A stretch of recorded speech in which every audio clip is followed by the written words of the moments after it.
Welcome to the Vida Stories Podcast. Your family faith story is worth creating and passing down to the next generation. Tune in to the Vida Stories Podcast as we cover topics like developing a generational faith, creating adventurous memories, and a legacy worth fighting for. I'm your host, Elizabeth Escobar. Now let's dive in. My guest today is no stranger to family development. In fact, I'm almost certain they coined this phrase. Melissa Smith is co-founder of Family Brand. Alongside her husband, Chris, are on a mission to teach families to be as intentional with their family as they are with their business. Melissa, welcome to the Vida Stories Podcast. First question, I've semi-binged your podcast and so many things stuck out. But the first thing, how does one go from almost divorced to fast forward with now 5 children, married to the same man, and leading the family brand movement? Thank you for having me. First of all, I'm glad to be here talking with you today. And it's such a great question. And I guess maybe to just dive in a smidge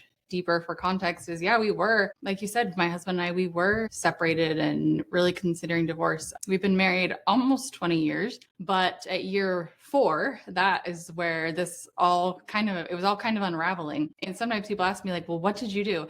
And I have put like pen to paper and put some things together, like, okay, these are some things that we did. But it's such a big question. And it's like some days it felt like we were taking 1 step forward and 3 steps back. And I think more than anything, it was just this undying commitment that we both realized that we had to making our marriage work and making our family like one that we always, I guess when we first got married, we had this big vision of who we wanted to be and the family that we wanted to raise. But along the way, we kind of lost it.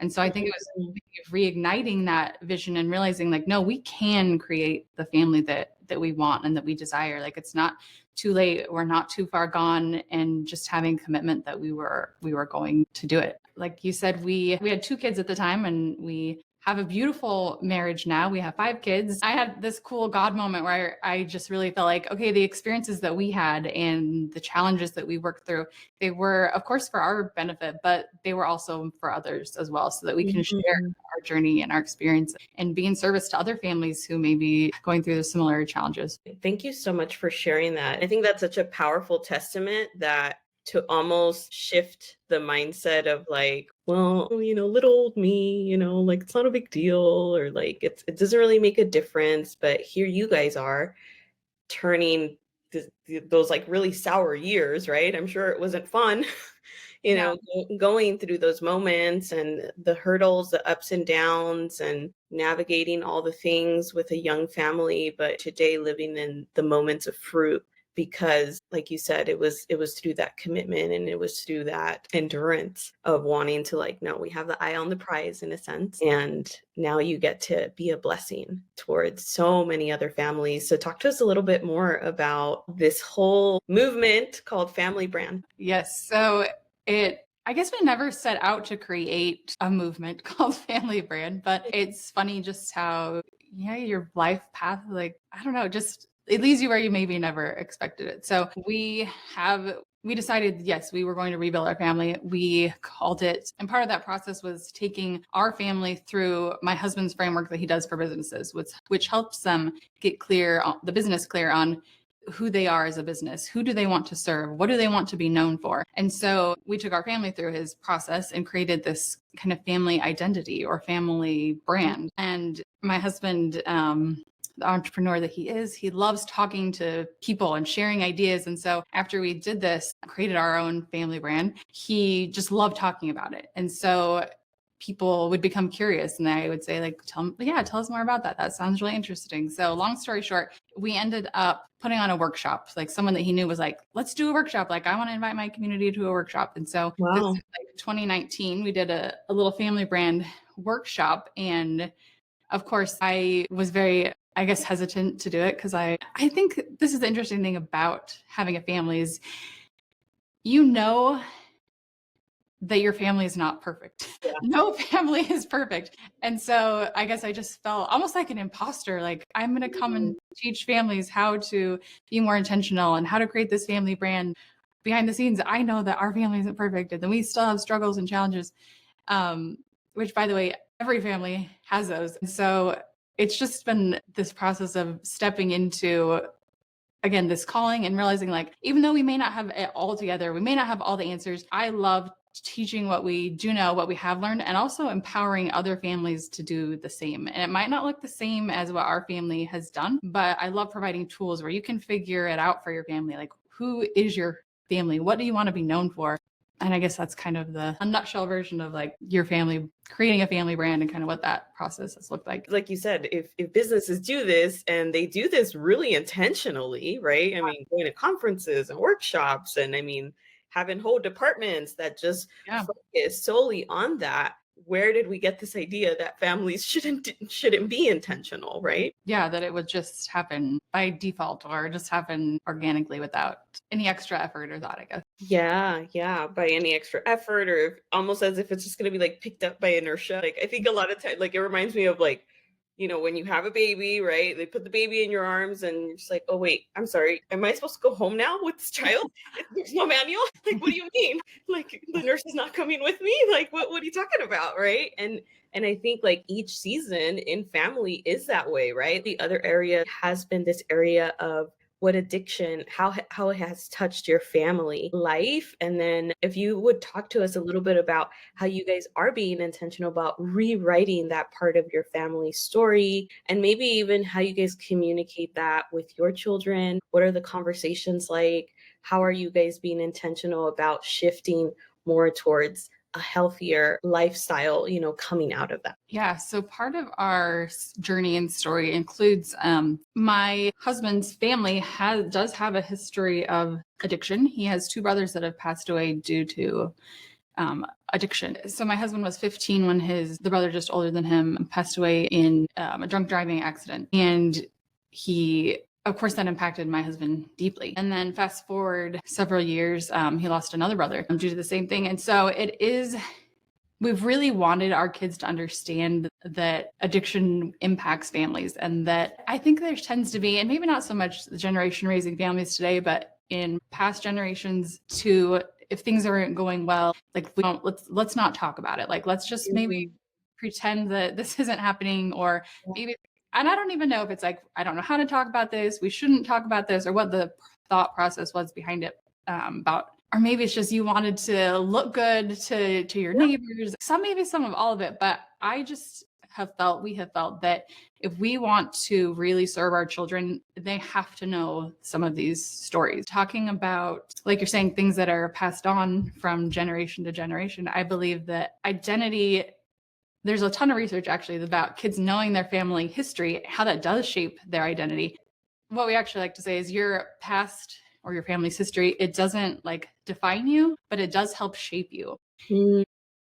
I think that's an important distinction, because you do not have to be the past or what has been laid out for you as like a way of operating or living, but it does help shape you. Like, undoubtedly, my husband losing two brothers has shaped him. And so part of the conversation that we have with our kids is knowing like how they passed away, that there was some substance abuse, and also teaching them. So our oldest is 16, and this conversation looks different for our kids depending on how old they are. Obviously, younger kids, our youngest is 7 right now. The conversations we're having with her look different than the ones we're having with our 16-year-old. So I think like every parent gets to decide like what's the best way to present this information to my kids. But for us, it's been a matter of they know that they passed away. They know that they had some substance abuse challenges, and we teach them that like some of this can be hereditary, like addiction can be hereditary. So you may be at risk for this more than just the average person. And I think also part of the conversation, in fact, just a couple of weeks ago, we were talking with our youngest two are 7 and 8 years old. We were in the car with them, and for some reason they brought up my husband's brother was named Tanner. They brought up Uncle Tanner, and they've never, of course, met him. But it was just this really deep conversation about substance abuse that it was much deeper than I felt like a 7-year or 8-year-old would be able to maybe have the capacity to have. I was just really impacted, like, wow, they are really understanding. And it was much deeper than like a conversation about substance abuse, but it was a conversation about like knowing that you matter, and how sometimes when you don't know that you matter, you look for belonging and you look for acceptance in other areas. And so I think that's part of the conversation too, is like, what's even the layer deeper than addiction? Like, how can we create in our children this feeling of like belonging, or that they can come to us with any problems that they have, that we can talk through it as a family, and that we're there for them to support them. And I think that's like the layer underneath, like just talking about the problem that is there that's staring at you. Yeah, that like whole iceberg, right? Like what's underneath, right? That it's just so much more. And you're absolutely right. My kids have really had a knack for that lately, especially at bedtime. It's like, oh wow, you want to have this really big conversation right now. Oh, how do I answer this in 2.5 seconds so then really go to sleep? But I mean, you hit on such a crucial point that I think we underestimate the depth that children can have even at a young age, like how much they actually resonate with, and their observation of the world around them. And right, like the observation of we are their world, like when they're much younger. And so it is almost much more critical. Like I love that you mentioned that about, if they have a real sense of their family history, they're going to have just almost like a rootedness in their identity, and just like, oh, I know who I am, and therefore I know where I'm going, and I know what I want to go after, and it's not going to shake me. It's beautiful that you guys are painting this. It almost seems like a picture of honor. Like, we're not going to like paint this individual in with a dark color, but instead we're going to be honest, but we're also going to talk about how we want to live out our purpose as a family together. And it's not just like, okay, well, this is, something that we're going to put in the closet. And for whatever reason, yeah, you're right. There's this tendency with some families where it's just like, we don't talk about that, right? Like we just, like shut it down, right? But there's such a health to like, okay, we're going to have this open and honest conversation. What would you say to those that are like, I didn't do that when they were young, right? They're much older at this point. They've already made all of their decisions. Maybe they're teenagers, or maybe they're about to get out of the house, and they're just kind of like, yeah. Like, I'm still going to do what I'm going to do, Yeah. And that is a question and a thought that a lot of families have. They're like, I think it's too late for us. I should have done this sooner when they were younger. And I always like to tell families, it's never too late. There's this proverb, it's a Chinese proverb that says the best time to plant a tree was 20 years ago, but the second best time is now. So just starting right now, like wherever you're at. And of course, there'll be different challenges if your kids are older. I have teenagers, so I understand, like, if I'm going to try and implement something new, there might be more resistance there. But I think that the effort as a parent, like that you're putting into maybe make these changes even a little bit later, will be rewarded, even if you don't see it like right away. I just had this situation with my daughter, something I've been trying to, basically her whole life we've been talking about, you can come to us and you can talk, Smiths can talk about anything without judgment. That's one of our family values. And I just had this situation this week where I really felt like a win. Like she came to me, and she had a friend that was having a challenge, and she came to me like as her first line of like, Mom, what do we do? And I was like, oh my gosh, it's working. But it's like a conversation we've been in for so long to really see like, okay, my efforts are not in vain. So you might not see your efforts being rewarded right away, but I would just say to never give up and just keep on going. I love that. And like are reaffirming this thought I've been having lately about like motherhood and fatherhood is really, it's a long game.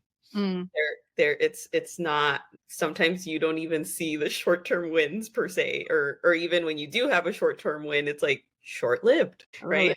They turn around and then they throw up on you, or just like something else happens where it's just like I couldn't even like relish in it, as long as you would have liked. But I think I love that you guys are creating almost like this picture of like thinking long term. It's not just in the now, but it's much further down. And it's just the day in, day out, right? It's like, no, I'm depositing like little by little, and there's gonna be fruit.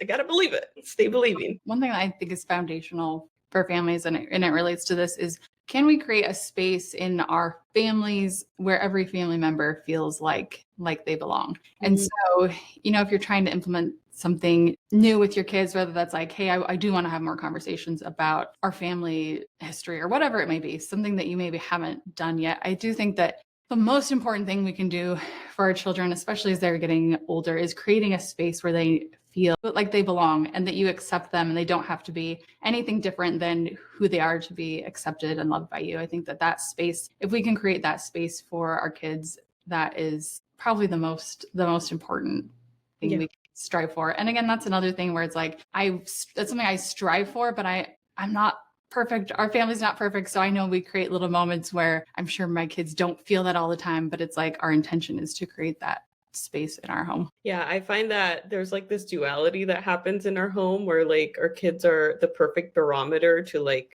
the reminder that I'm like such an imperfect parent, right? I'm just like, thank you for pointing that out, that mommy did not do that today. Thank you. But did you see what else I did too? Like let's remember those things, right? But so they keep you humble, but at the same time, there's also this ability of modeling resilience to them. I remind myself a lot. I have the next generation like right in front of me. They are my audience. They're studying me daily and they're watching me. They're all of my moves. And even when I do fail, like there's been moments lately, I had some really big projects, my computer's crashing, all the things that can go wrong did go wrong, right? And I just sat there and I cried. For me personally, that's not, I don't tend to love to have my kids watch me like full on sob mode in a sense, right? But it was also a good moment for them to see me recover as well. Like, yeah, there's moments of deep frustration and mommy is really human. As much as you think I'm not, but I am. But I wanted to see if you could talk to us a little bit about what you would say are the unseen practices that have developed healthier rhythms in you to then spill over to key areas where you have seen the fruit, maybe in your marriage or maybe as you're mothering or whatever other projects or endeavors you're a part of. Yeah, that's a great question. I feel like, I don't know, every phase of motherhood looks different. Like I remember when I had little babies, I didn't feel like I could wake up early before them and, you know, meditate or pray. Or I just felt like we were living like day to day. I'm like, the baby didn't sleep last night and we're living in, moment to moment today. But I feel like as they've gotten older and even when they were younger, when I could create the space for myself to have a moment to myself, but not just a moment to be like by myself so I could scroll on Instagram or so that I could watch my favorite TV show, but like when I can create moments for myself that are intentional moments where I'm reading a good book or journaling, or maybe it is like meditation or prayer or getting into scripture, whatever that looks like. When I allow myself to do like some of those activities, I feel like that spills over into everything for my kids. And for my husband, like I feel like I am more of a whole person. And when I feel like more of a whole and healthy person, that impacts everyone that I come in contact with. So I don't think that was a very profound answer, but it's something that as a mother, I'm constantly relearning, like, okay, it's been a couple weeks and I haven't been as intentional in my own practices like that I want to be. Like, let's get back on the wagon. Let's reevaluate and make it happen. What would you say to those who are still not 100% convinced that the unseen practices can truly move the needle? And I would even say too, like thinking back to like how we began our conversation, right? About rewriting our story and then just even what your guys' story looked like, right? Like what would you say like were those practices that have brought this fruitful, healthier season in family and marriage today? Where I know that there are others that are going to be listening or watching and just kind of like, is it really going to be like, if I do these things, is it really going to matter? Right? Like these seem kind of insignificant or like, okay, wow. So I prayed every day or I exercised. Is it really going to do much? Yeah. And it's like kind of like we were mentioning earlier, it's so easy, especially in family and in personal development, to feel like, am I really seeing the results that I want? And I think it can feel like you're making progress. And then the next day it's like, no, I'm sliding way far back. I'm not making progress. So I think that's totally a natural human experience. But I think that it takes sometimes just that momentum of like, no, I'm committed to this. I'm going to do this because I know what it could become for our family. Like, for example, like we were mentioning earlier, it's so easy to feel like you're repeating yourself and over and over and over to your kids about maybe it's eating healthy. And it's like, I don't feel like we're making any progress here. Learning anything. I don't see these. Yeah. It's like, this is useless. Like, why am I doing this? But then you see like that one decision where you're like, wow, they were listening. They are, look at that healthy. They had an option and they made a healthier choice. And it's like, okay, the efforts that I'm putting in, they are working. And I guess I would say to the person who doubts it, I'm like, just try it and see like, does it make a difference? And I don't think it's a thing where you could do it once or twice. It's like, it's going to have to be repeated again and again and again. But I feel like if you like project out several months or a year, like you can see change in your family and in yourself. There's this book by James Clear called Atomic Habits, and he talks about just improving. Even I don't remember the number exactly, but it's just like, even if you just made like an incremental change or an improvement every day, like play that out over the course of time. And that's like huge change and huge development and progress. So I think sometimes inaction feels like overwhelm. Sometimes like we have so far to go, or this is so overwhelming, I don't even know where to begin. So I guess maybe if that's the reason why you're feeling doubtful, is overwhelmed, just, okay, what's like one little thing that I can do today? Yeah. And then go from there. And you can layer on top of it, but maybe just start with one little thing and see how that works. Just those little daily practices and doing it within ourselves. I see it as a duality, right? Like we're running parallel with each other. If we're doing it in ourselves, it's just going to over time spill over to our kids. They're next, they're the next ones, so we'll get to see it further down the road. Talk to us a little bit about how our listeners can get more connected with you, with your husband, with Family Brand, what you guys have coming up on the horizon. Yeah. Thank you. We have a podcast. It's called the Family Brand Podcast. You could find that on your favorite podcast platform. You'll be able to find it there. And then we also have, you can find us on Instagram, our Family Brand. And then we do have a website with programs for families. It's like, a lot of times we hear from families that are like, okay, this sounds amazing. I want to do this for my family. I want to develop like a stronger family culture, a clear and intentional identity for our family. And they're like, we're going to do it. And then, fast forward 6, 12 months, 18 months, it's like, okay, we still haven't sat down to like hash this out. Sometimes you just need someone to lay out the plan for you. Like, this is how you do it. So we do have a program that lays exactly like, and it talks about your family history. Like, how do you pull from your family history? How do you create this culture of belonging in your home? How do you develop your own identity and family values? And then how do you implement them and all of that? Because I think that's maybe the biggest thing is like, okay, you have all these big ideas and these big things that you want, but like, how do you actually implement those things into your family? So it's called Family Brand Academy, kind of covers all of that implementation if you want some extra help in doing that for your family. I love that. We actually did you guys had the New Year's Eve challenge. Oh yeah. So we did that with our kids and they were just like, I get a prize? What? Super like, what? I did do that this year. Yes, I did. They were just like so excited about it. So it was a really fun way to just integrate that into, it's like, okay, well, here you go. Happy